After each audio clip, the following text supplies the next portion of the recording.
Gracias.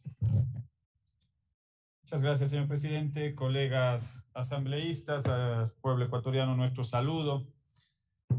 Al fin se dio la hora en que podamos debatir en este pleno de la Asamblea Nacional una ley importante para el país, señor presidente. Yo saludo la iniciativa de la presidenta de la Asamblea Nacional. Le hemos dado algunos llamados, algunos exhortos para que se toque este tema. Un colega legislador, que ahora ya no le veo, decía en la mañana, hay que pasar del exhorto al tratamiento de las leyes. Bueno, pues aquí están las leyes que les interesa al país, a los ciudadanos que nos están escuchando a través de los medios legislativos, al ciudadano de a pie, señor presidente, al que le están metiendo la mano en los bolsillos de manera permanente a través del sistema financiero, en muchos de los casos, con un evidente abuso de por medio. Hemos esperado cerca de 3 años desde que presenté este proyecto de ley, conjuntamente con otros colegas asambleístas. 5 proyectos de ley, señor presidente, 5. Diferentes fuerzas políticas, de las diferentes bancadas representadas en la Asamblea Nacional. Pero el señor Litardo nunca lo quiso poner en el pleno de la Asamblea Nacional. Ahora entiendo por qué, pues. Si aquí los asambleístas de la bancada de Creo, y el pueblo ecuatoriano tiene que escuchar esto, los asambleístas de la bancada de Creo, este proyecto que busca blindar y proteger a los usuarios del sistema financiero, hoy plantean el archivo.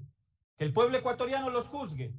Ahora ya entiendo por qué se han demorado 3 años en ponerlo en el orden del día de esta asamblea, señor presidente. Este proyecto de ley efectivamente es un proyecto del periodo anterior, fue fruto de la unificación de 5 iniciativas, 5 proyectos de ley, fue socializada de la manera más amplia. Superintendencia de Bancos, Economía Popular y Solidaria, Defensoría del Pueblo, Asociación de Bancos Privados también fueron parte de la socialización. Esta ley precisamente responde a los abusos que se dieron dentro del sistema financiero. Todos fuimos testigos cómo nos quitaban la plata de nuestros bolsillos a través de diferentes mecanismos. Y uno de ellos era una empresa muy conocida, la empresa GEA, que puede ser muy común para los compañeros y colegas legisladores. Precisamente detrás de la empresa GEA estaba el señor Eduardo Jurado Bajer, señor presidente. Este personaje era nada más y nada menos que el secretario de la Presidencia de la República del señor Moreno. A raíz del ejercicio de fiscalización de esta Asamblea Nacional, el señor Eduardo Jurado se ve obligado a renunciar. Era el brazo derecho de Moreno, el señor Eduardo Jurado. Y luego, sorprendentemente, y ese es otro ejercicio de fiscalización pendiente, asoma como contratista, como dueño de empresas constructoras. Y en su momento el país conocerá la verdad acerca de este funcionario, en su momento. Y precisamente GEA lo que utilizaba era ingresos provenientes de los débitos a través de los convenios con el sistema financiero. Según la empresa Deloitte, que hace una auditoría, en el año 2017, GEA, el 80% de los ingresos provienen precisamente de acuerdos de recaudación con instituciones financieras. Ingresos que en el año 2017, señor presidente, sorpréndanse, eran de cerca de 50 millones de dólares. Así se utilizaba estas empresas para lo que se conoció como los cobros indebidos, muchos de los cuales, la gran mayoría, fueron sin autorización de los clientes, sin autorización de los clientes. Tanto es así que en los datos que registra la Superintendencia de Bancos, señor presidente, solo en ingresos entre el año 2017 y el año 2018, la banca tuvo ingresos por comisiones, por dar debitando 58 millones de dólares entre los 2 años, con una comisión más o menos del 6% por dar debitando, entre comillas. Estamos hablando, bajo una relación con esos datos, de que se podrían haber debitado cerca de 500 millones de dólares de los bolsillos del pueblo ecuatoriano a través de este mecanismo. Por eso entramos a fiscalizar este tema, por eso se presentaron 5 proyectos de ley que hoy quieren archivarlos el partido oficialista. Y eso tiene que saberlo el pueblo ecuatoriano. Cuando fiscalizamos esto en el 2018, señor presidente, entre enero y octubre se devolvieron 1.7 millones de dólares a los usuarios por cobros indebidos.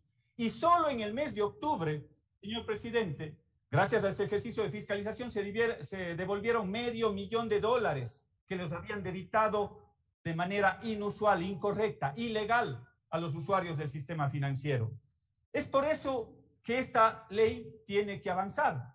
Es por eso que este proyecto de ley tiene que convertirse en ley. Y aquí no se trata, señor presidente, de satanizar la labor de la banca. Nadie niega que es indispensable esa labor necesaria para el desarrollo del país. Por aquí alguien hablaba, yo concuerdo con los criterios de algunos compañeros y colegas que me antecedieron en la palabra. Yo no sé si pueda ser contradictorio el concepto de banca solidaria. No sé si los banqueros en algún momento entiendan el sentido de solidaridad. Sin embargo, yo lo que sí estoy claro es que el ejercicio de una banca responsable implica la posibilidad de cobrar efectivamente por la intermediación financiera, que efectivamente es el costo del dinero por la captación versus por el préstamo. Ese margen de intermediación financiera es uno de los más altos de América Latina y del mundo, aquí en el Ecuador. Por eso tenemos unas tasas de interés que superan el 28% en dólares. Y de lo que se trata este proyecto, precisamente, es de hacer un ejercicio en el cual velemos nosotros por los derechos de ¿quiénes? De los usuarios del sistema financiero, pues, señor presidente, colegas asambleístas. Para eso estamos, para el ciudadano que está en la calle, al cual se le está debitando de manera incorrecta o se le está cobrando de manera abusiva costos por los servicios financieros. ¿Cuánto significa esos costos por los servicios financieros? Cerca del 20% de los ingresos de la banca son por esos costos financieros. En esos están incluidos también esas comisiones, muchas de ellas de los costos indebidos o de las comisiones indebidas, de los débitos indebidos. Entonces, de lo que se trata aquí no es de satanizar la labor de la banca. Necesitamos una banca responsable, necesitamos una banca que cumpla con el marco normativo. Por eso lo que se plantea aquí es el fortalecimiento de las capacidades de las instituciones de control, de la Superintendencia de Bancos, de la Economía Popular y Solidaria.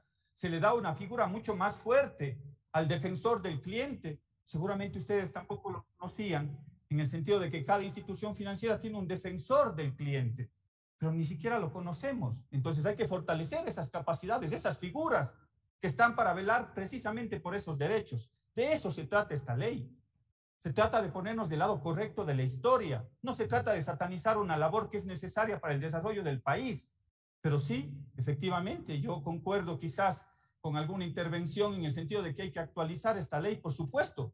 No se olviden que la asamblea anterior pasó atropelladamente la ley de defensa de la dolarización, también entre comillas. Entonces ahí ya se cambió la figura, ya no hay la superintendencia, ya no hay la Junta de Política y Regulación Monetaria y Financiera, ahora existe la Junta Bancaria y efectivamente la Junta Financiera. Hay que actualizar esta ley, pero por supuesto, señor presidente, estamos en el primer debate y le da la posibilidad a que los diferentes asambleístas, colegas, los 137, podamos hacer llegar precisamente nuestros aportes.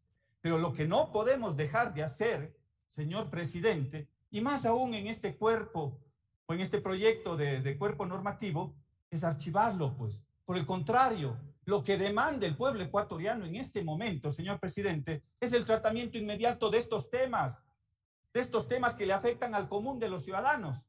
Y termino, señor presidente, no me voy a demorar más. Aquí hay un elemento que es fundamental, que se establece precisamente la posibilidad y la capacidad del fortalecimiento de los sistemas informáticos, de las plataformas de pagos. ¿Cómo puede ser posible, señor presidente, que si usted va a un establecimiento comercial aquí saliendo de la Asamblea Nacional y usted le dice quiero pagar con tarjeta de crédito, ¿sabe qué es lo que le responden en este momento? Le cuesta el 6% más de recargo, de comisión. Eso le ocurre a la mayoría de ciudadanos. Entonces hay que reducir, hay que revisar esos costos precisamente para poder aprovechar de la tecnología, de las plataformas, y que sean inclusive, en el momento en el cual se masifiquen esos medios de pago, el principal beneficiario es el Estado ecuatoriano, colegas legisladores, señor presidente, porque al Estado ecuatoriano le cuesta traer los dólares de Estados Unidos, no es que se emiten o se imprimen aquí en el Banco Central. Entonces todos ganamos, gana el usuario, gana el dueño del establecimiento comercial que brinda y amplía sus servicios, gana el pueblo ecuatoriano. Ese tipo de iniciativas son las que hay que invitar a construir y, por supuesto, más bien este proyecto, yo quisiera, y con esto termino, señor presidente, yo quisiera invitarles a los colegas asambleístas a que lo mejoremos, a que lo actualicemos, pero no le demos la espalda a los usuarios del sistema financiero que hoy se ven afectados precisamente por los abusos de la banca. Muchas gracias, señor presidente.